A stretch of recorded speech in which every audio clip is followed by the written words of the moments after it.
నేను చేస్తున్న ఈ డిష్లో నేను జీడిపప్పు ఫ్రై చేసుకుంటాను, మష్రూమ్ ఫ్రై చేసుకుంటాను. ఈ రెండు చాలా డెలికేట్. అంతేకాకుండా తర్వాత ఉల్లిపాయ, టమాటో, క్యాప్సికమ్ కూడా టాస్ చేసుకుంటాను. సో వీటన్నిటిని నూనెలో వేయించేటప్పుడు ఒకే ప్యాన్లో మనం వేసుకొని చేసుకుంటే చాలా ఈజీగా ఉంటుంది. అది ఎలా చేయాలంటే ఫస్ట్ మనం దీంట్లో నెయ్యి వేసుకోండి. ఎందుకంటే ఈ డిష్ నేను చక్కగా నెయ్యిలో మంచి టేస్టీగా తయారు చేసుకుంటాను. ఇలాంటి మీరు ఇంటికి గెస్ట్లు వచ్చినప్పుడు ఏదన్నా కూర వెజిటేరియన్ ఉన్న వాళ్ళకి ఇలాంటి కూర చేశారనుకోండి, ఈ మష్రూమ్ మలాయ్ ఇలాంటివి చాలా బాగుంటాయి తినడానికి. ఎందుకంటే రొట్టెతో తినొచ్చు, పులావులతో తినొచ్చు, బిర్యానీలతో, దేంతో తిన్నా డిష్ పర్ఫెక్ట్గా ఉంటుంది. అయితే గుజరాతీ, రాజస్థానీ ఫుడ్ల దగ్గర నాకు అలవాటు ఏంటంటే, మన హైదరాబాద్లో నేను స్టూడెంట్గా ఉన్నప్పుడు ఎప్పుడైనా కేటరింగ్స్కి వెళ్ళినప్పుడు ఇళ్లలో నేను ఎప్పుడు చూడలేదు ఇంత జీడిపప్పులు వేసేసి కూరలు చేయడం. వాళ్ళు రాజస్థానీ వాళ్ళు, గుజరాతీ వాళ్ళు వాళ్ళ వంటల్లో వెజిటేరియన్ ఫుడ్ తింటారు. కాకపోతే కంపల్సరీ ఒక జీడిపప్పు కూరే ఉండేది. అంటే మొత్తం జీడిపప్పులే ఉంటాయి అందులో గ్రేవీలో. అలాంటి నేను చూసి అబ్బా అనుకునేవాడిని. తర్వాత హోటల్కి వెళ్ళిన తర్వాత అక్కడ ఈ జీడిపప్పులు ఎక్కువ వాడడం అలవాటైంది. ఈ జీడిపప్పు స్లైట్గా వేగి లైట్గా కలర్ వస్తున్నప్పుడు ఈ మష్రూమ్ కుకింగ్ కూడా ఎందుకు అంత డెలికేట్ అంటే, మష్రూమ్ని రొయ్యల్ని నేను ఎప్పుడు పోలుస్తూ ఉంటాను. మీరు ఎక్కువ కుక్ చేస్తే కూడా మష్రూమ్ పాడైపోతుంది. అలా అని చెప్పి తక్కువ కుక్ చేస్తే బాగోదు. రొయ్యలు కూడా అంతే, మరీ ఎక్కువ కుక్ చేసామని గట్టిగా అయిపోతుంది. మళ్ళీ తక్కువ కుక్ చేసామనుకోండి అది మనకి మంచిది కాదు. సో కాబట్టి ఈ మష్రూమ్ని కూడా ఇందులో వేసి లైట్గా వేయించుకుందాం. ఫస్ట్ అయితే ఈ జీడిపప్పు మనం తినడానికి మంచి టేస్ట్ వచ్చేలా లైట్గా ఇలా కుక్ చేయండి. ఇప్పుడు చూడండి, ఈ జీడిపప్పు ఇందులో వేగాయి. ఇందులో ఈ మష్రూమ్ వేసి దీనిపైన కొంచెం ఉప్పు వేయండి. ఇప్పుడు దీన్ని టాస్ చేయాలి. ఈ మష్రూమ్ని చెప్పాను కదా ఎక్కువ కుక్ చేయను, కాకపోతే ఈ విధంగా మంచిగా టాస్ చేసి, ఇప్పుడు నాకు జీడిపప్పు నాకు కావాల్సినట్టు కుక్ అయింది. మష్రూమ్ స్లోగా కుక్ అవుతున్నప్పుడు దాంట్లో తేమని కూడా వదిలేస్తుంది. అయితే మరో గిన్నెలో గ్రేవీ చేసి దీంట్లో ఉన్న మష్రూమ్స్ని అందులోకి కుక్ అయిపోయిన తర్వాత గ్రేవీ అందులో ట్రాన్స్ఫర్ చేస్తాను. సో ఇందులో మనకి ఒకవేళ ఏదన్నా నెయ్యి పీల్చుకోకుండా మనకి ఉంది అనుకోండి, అందులోకి ట్రాన్స్ఫర్ చేసుకోవచ్చు. అంటే ఇందులో నెయ్యి ఎక్కువ ఉంటే కనుక అందులో పోసుకోవచ్చు. కానీ నెయ్యి అంతా పీల్చేసుకుంది, అన్ని నెయ్యిని పీల్చుకుంది, ఏం పర్లేదు. నెయ్యి వేసి ఈ మష్రూమ్లు ఇవి కుక్ చేసుకున్నాను, ఫ్లేవర్ బాగుంటుంది.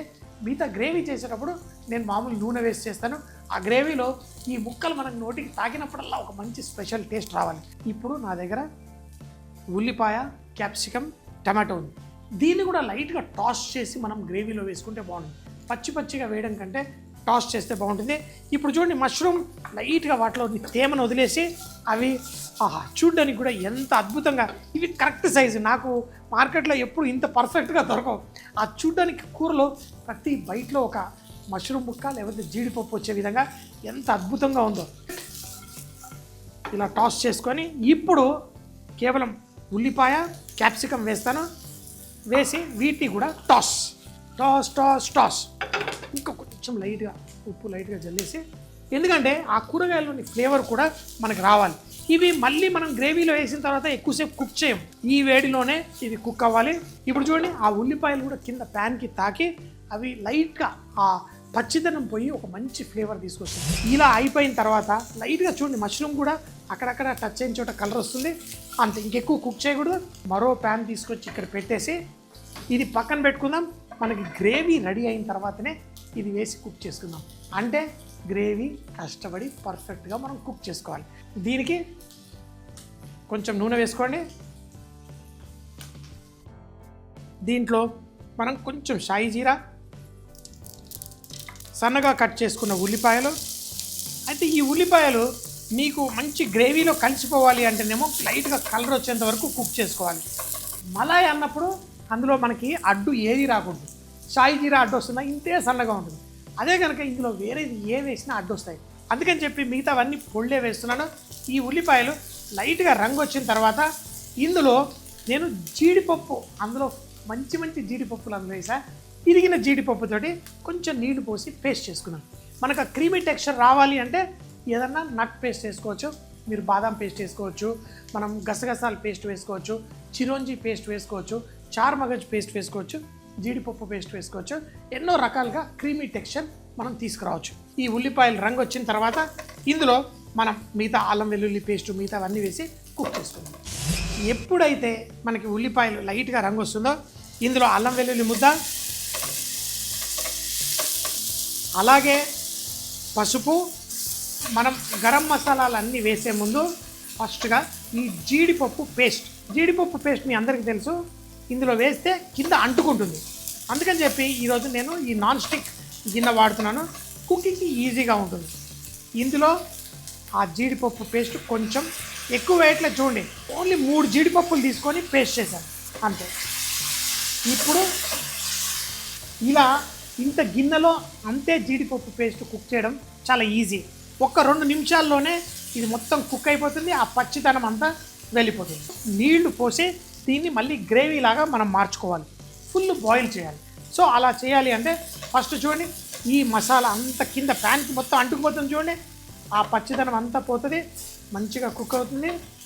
ఇందులో ఇప్పుడు కారపొడి, ధనియాల పొడి, కొంచెం గరం మసాలా, ఇవన్నీ సింపుల్ మసాలాలు అన్నీ వేయండి. దాన్ని కూడా లైట్గా ఇలా చేస్తూ ఇప్పుడు ఈ పెరుగు ఇందులో వేసి దీన్ని ఆ మసాలాలతో పాటు పెరుగు వేసిన వెంటనే ఈ మసాలాలు కింద ఏమి మాడకుండా ఆ పెరుగుతోటి ఇలా కలిపేసేయండి. మీకు దానా రాకుండా ఉంటుంది. ఇలా చూడండి, ఇప్పుడు మీకు ఇమ్మీడియట్గా గ్రేవీ తయారైపోతుంది, ఎంతో సింపుల్గా మీకు. కానీ ఆ జీడిపప్పు మాత్రం కింద ఇంకా అంటుకొనే ఉంటుంది. చూడండి కింద అంటుకుంది, కానీ అది కరిగి బయటకు వచ్చేయాలి.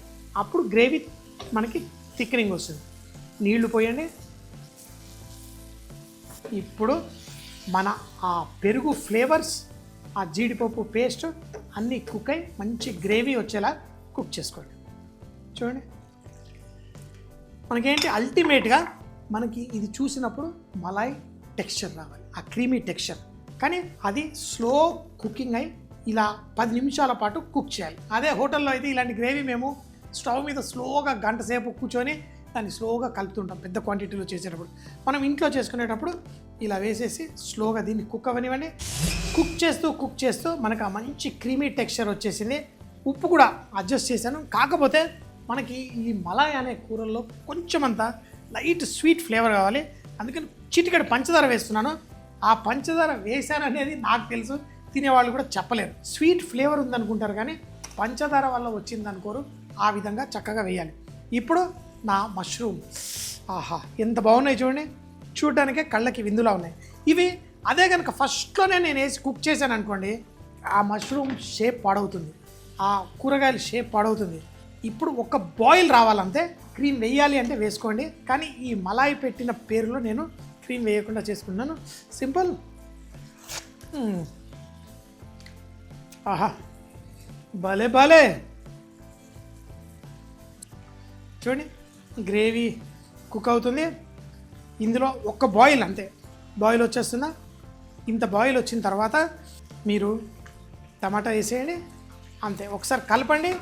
దీన్ని మళ్ళీ ఇంకెక్కువ కుక్ చేయకూడదు, ఎందుకంటే ఇది ఇలాగే ఉంచినా ఒక అరగంట ఉంచినా మనకి ఆ ముక్కలు అలా పర్ఫెక్ట్గా ఉండాలి. కానీ ఎప్పుడైనా ఇట్లా టమాటా, ఉల్లిపాయలు, క్యాప్సికమ్ వేసినవి లాస్ట్ మినిట్లో వేసేసి అప్పుడే వేడిగా వడ్డిస్తే మీకు బ్రహ్మాండంగా ఉంటుంది. అంతే, మూత పెట్టేస్తాను, స్టవ్ కట్టేస్తాను, 2 నిమిషాల్లో వడ్డించేసుకుంటాను. ఎంతో సింపుల్గా. ఇది నా మలాయ్ కర్రీ. హోటల్లో ఇలాంటి కర్రీల కోసం భలే ఇష్టపడి ఎగబడి తింటారు. మనం చాలా సింపుల్గా చేసుకోవచ్చు. ఆ గ్రేవీ అనేది చాలా బాగుండాలి. చూడండి, మరీ చిక్కగా లేదు, అట్లా అని చెప్పి మరీ పలసగా కూడా లేదు. లైట్ కొత్తిమీర. కాజు మష్రూమ్ మలాయ్ కర్రీ. క్రీమ్ వేయకుండా ఈ మలాయ్ కర్రీ చేసుకోవడానికి ముందుగా ప్యాన్లో కొంచెం నెయ్యి వేసి జీడిపప్పు కూడా ముక్కలు వేసి లైట్గా వేయించి తర్వాత మష్రూమ్ ముక్కలు లైట్గా ఉప్పు వేసి చూపించిన విధంగా టాస్ చేసుకోండి. లాస్ట్లో క్యాప్సికమ్, ఉల్లిపాయ ముక్కలు కూడా టాస్ చేసి వీటన్నిటిని పక్కన పెట్టుకొని మరో ప్యాన్లో నూనె వేసి షాయి జీరా, అలాగే సన్నగా తరిగిన ఉల్లిపాయలు, కొంచెం ఉప్పు వేసి ఉల్లిపాయలు కొంచెం రంగు వచ్చేంత వరకు ఫ్రై చేసుకోండి. తర్వాత అల్లం వెల్లుల్లి పేస్ట్, పసుపు, అలాగే జీడిపప్పు పేస్ట్ కూడా ఇందులో వేసి స్లోగా కుక్ చేసుకోండి. దీనిపైన కారపొడి, ధనియాల పొడి, గరం మసాలా అలాగే పెరుగు కూడా చూపించిన విధంగా వేసి వీటన్నిటి కలిపి తగినన్ని నీళ్లు పోసి సిల్కీ గ్రేవీలా తయారయ్యేంత వరకు కుక్ చేసుకోవాలి. లాస్ట్ లో ముందుగానే ఫ్రై చేసి టాస్ చేసి పెట్టుకున్న మష్రూమ్, జీడిపప్పు, క్యాప్సికం, ఉల్లిపాయ అలాగే లాస్ట్ లో ఆ టమాటో ముక్కలు కూడా వేసి ఉప్పు అడ్జస్ట్ చేసుకొని వేడివేడిగా రొట్టెలతో, అన్నంతో, దేంతో తిన్నా చాలా